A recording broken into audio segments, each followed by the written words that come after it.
So the courts in the US are saying, this has got to stop, but the executive is saying, no, no, no. The president's the guy who decides foreign policy.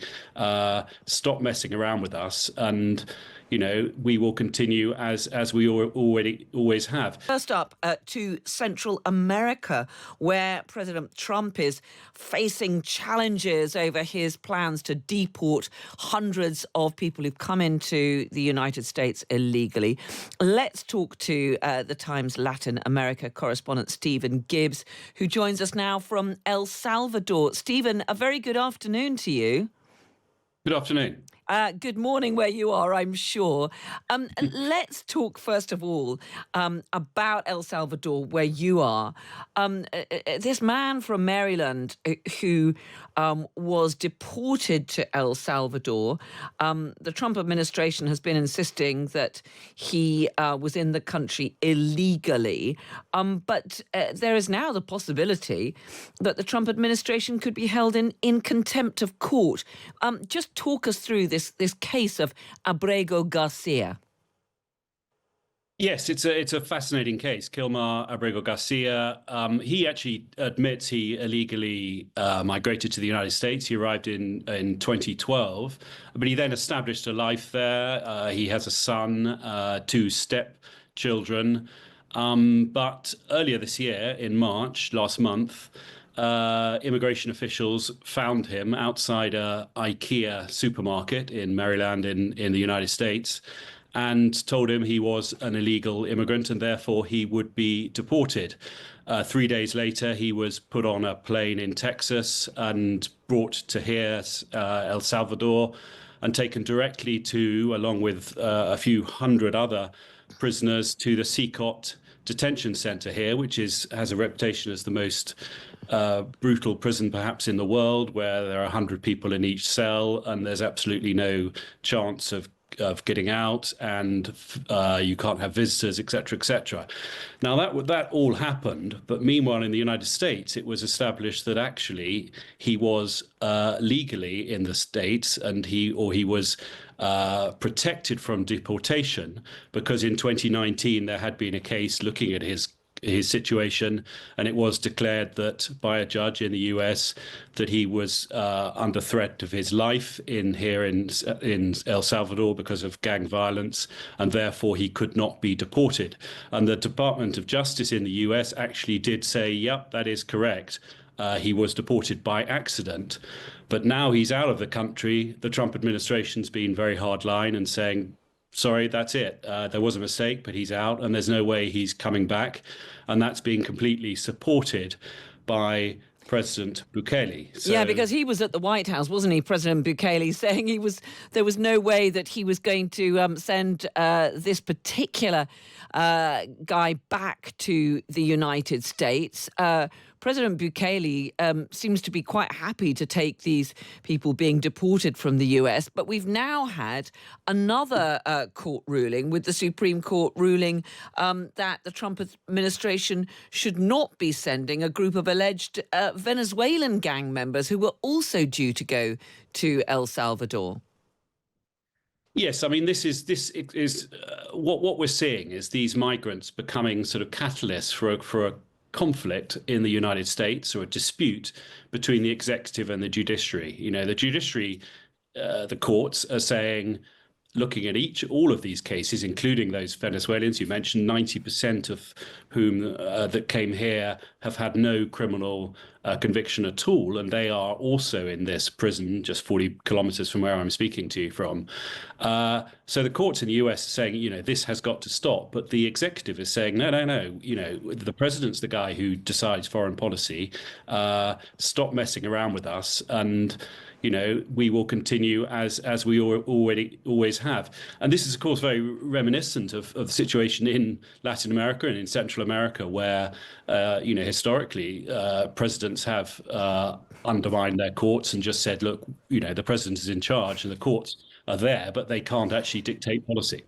What is the mood there in El Salvador, though? Because we've seen many people involved in gang violence from El Salvador rounded up and sent to this brutal, notorious prison. And that appears to have been pretty popular until now. But are the people of El Salvador happy to take a whole load of alleged gang members back from the United States? That's a good point. Yeah. So on the first one, arresting 3% of the male population of a country, which is what's happened here, does have many effects. And one is it does absolutely slash crime. So there's no question that it used to be one of the most dangerous countries in the region.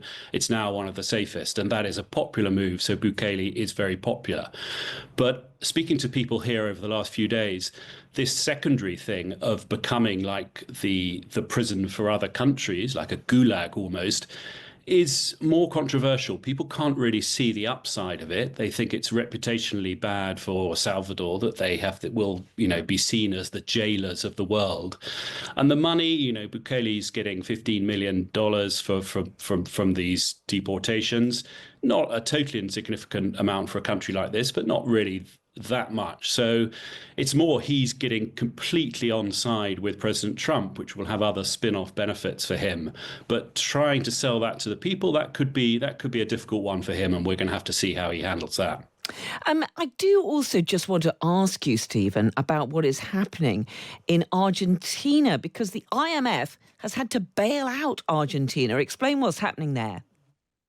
Well, there in Argentina, President Milei, another right-wing leader in this region and another sort of buddy of the Trump administration, he is becoming he is and remains a fascinating figure. That last week, as you say, the IMF bailed out Argentina to the tune of $20 billion. That's the 23rd bailout that Argentina has had since 1958. So there is a sort of school of thought that this is always throwing bad money after good.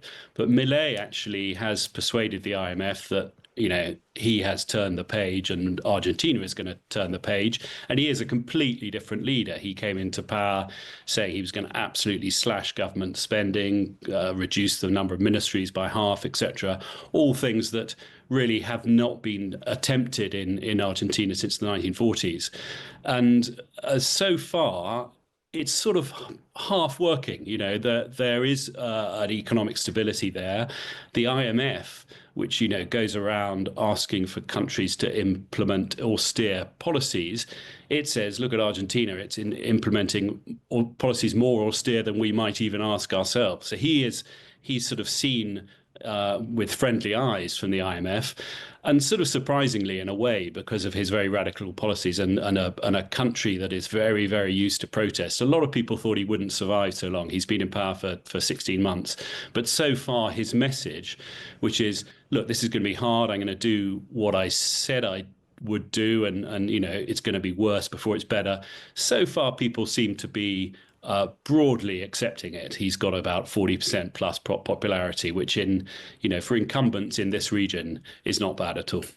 And just finally, Stephen, it's fascinating, isn't it? We're seeing this shaking up of the world order, and it does now look as though President Trump increasingly sees some of his closest allies, not as we had under Joe Biden, perhaps the European Union, maybe the UK, Canada, and so on, but instead President Trump is looking to these autocratic Latin American leaders, Bukele in El Salvador, Milei in Argentina, and so on.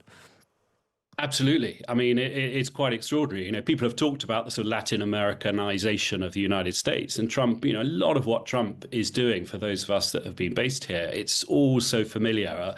I mean, and from both sides of the political spectrum, a Venezuelan friend said to me the other day, if you're Venezuelan these days, it feels like you've come from the future because you've seen all these things that are happening. Like, the first thing a president who really wants to take control and take power does, as Hugo Chavez did in Venezuela, is you tackle the courts. You make sure that the courts are intimidated or unable to really confront what you want to do. And we are definitely seeing some evidence of that, and these really unusual alliances between some of these Central American countries, particularly here, El Salvador, and the United States. Who would have thought, as you say, that would be possible just a few years ago?